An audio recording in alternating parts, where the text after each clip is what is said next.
Hyderabad central యూనివర్సిటీలో నిన్న రాత్రి ఉద్రిక్త వాతావరణం నెలకొంది. నాటక ప్రదర్శన చేస్తున్న విద్యార్థులపై ఏబీవీపీ సభ్యులు దాడికి దిగారు. నాటకంలో కొన్ని సంభాషణలపై అభ్యంతరాన్ని వ్యక్తం చేస్తూ స్క్రిప్టులో మార్పులు చేయాలని, అలాగే హోలీ పేరుతో నిర్వహించిన నాటకంలో మాటలపై అభ్యంతరాన్ని వ్యక్తం చేశారు. అయితే రెండో రోజు ఆడిటోరియంలోనికి చొరబడి నాటకాన్ని అడ్డుకునే ప్రయత్నం చేయగా ఈ క్రమంలో కుర్చీలు, బాటిళ్లను ఏబీవీపీ సభ్యులు విసిరి కొట్టారు. ఈ ఘటనలో ఇద్దరు విద్యార్థులకు తీవ్రమైన గాయాలు కాగా ఉద్రిక్తతల మధ్య కొనసాగిన నాటకం కొనసాగుతూనే ఉంది. దీంతో ఏబీవీపీ సభ్యుల దాడులపై వైస్ ఛాన్సలర్ పోలీసులకు ఫిర్యాదు చేసేందుకు విద్యార్థులు సన్నద్ధమవుతున్నారు.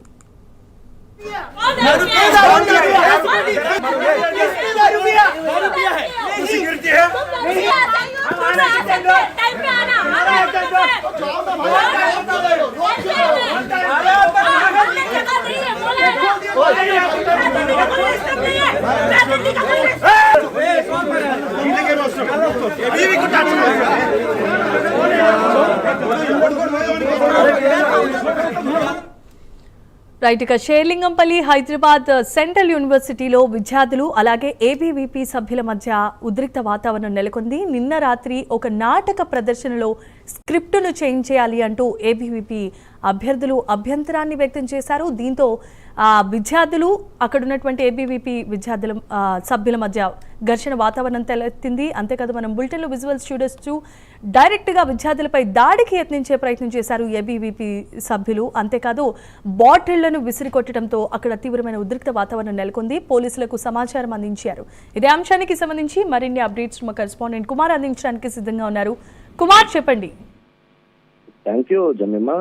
హైదరాబాద్ ఏదైతే యూనివర్సిటీ ముఖ్యంగా ఒక ఉద్రిక్త వాతావరణం అయితే చోటు చేసుకుంది. అయితే షేర్లింగంపల్లి, గచ్చిబౌలి పరిధిలో హైదరాబాద్ సెంట్రల్ యూనివర్సిటీలో ఈ ఉద్రిక్త పరిస్థితులు అయితే నెలకొన్నాయి. బీజేపీ అనుబంధ విద్యార్థి సంఘమైన ఏబీవీపీ సభ్యులు ఏదైతే నాటక ప్రదర్శన చేస్తున్న విద్యార్థులపై దాడికి పాల్పడిన ఘటన కలకలం రేపింది. అయితే హోలీ పేరుతోని నిర్వహించిన ఈ నాటకం విద్యార్థుల ఫైనల్ ఎగ్జామ్ ప్రొడక్షన్ గా అధ్యాపకుల అనుమతితో 2 రోజుల పాటు ప్రదర్శనకు అయితే ఏర్పాటు చేస్తారు. అయితే మొదటి రోజు నుంచే నాటకంలో కొన్ని సంభాషణలపై ఏబీవీపీ అభ్యంతరం వ్యక్తం చేస్తూ వచ్చింది. అయితే స్క్రిప్ట్ లో మార్పులు చేయాలని డిమాండ్ చేసింది. అయితే రెండో రోజు రాత్రి ప్రేక్షకులతో నిండిన ఆడిటోరియం బయట గుమిగూడిన ఏబీవీపీ సభ్యులు లోపలికి అనుమతి ఇవ్వకపోవడంతో ఆగ్రహానికి లోనయ్యారు. అయితే బలవంతంగా ఆడిటోరియంలోకి చొరబడి బాటిళ్లు, కుర్చీలు విసురుతూ హింసకు దిగినట్లయితే తెలుస్తుంది. ఈ ఘటనలో ఇద్దరు విద్యార్థులకి అయితే గాయపడ్డారు.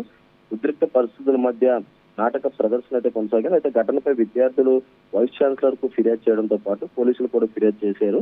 అయితే ముఖ్యంగా ఏదైతే విద్యా సంస్థల్లో స్వేచ్ఛ, వ్యక్తీకరణ, భద్రతపై ఏదైతే మళ్ళీ చర్చ మొదలైందని చెప్పొచ్చు. అయితే పోలీసులు కేసు నమోదు చేసి దర్యాప్తు చేపట్టే అవకాశం ఉన్నట్లయితే తెలుస్తుంది. ముఖ్యంగా హైదరాబాద్ సెంట్రల్ యూనివర్సిటీలోని ఏదైతే ఈ హోలీ పేరుతో నిర్వహించిన ఒక నాటకం ఏదైతే బీజేపీ అనుబంధ సంస్థ ఏబీవీపీ సభ్యులు అయితే అడ్డుకున్నారని చెప్పొచ్చు. అయితే 2 రోజుల పాటు ఈ నాటక ప్రదర్శన అయితే కొనసాగింది. అయితే రెండో రోజు మాత్రం ఉద్రిక్త పరిస్థితులు నెలకొనడంతో కూడా ఇటు వైస్ ఛాన్సలర్ అయితే ప్రస్తుతం కంప్లైంట్ అయితే చేయడం జరిగింది. Right, thanks for the updates Kumar. है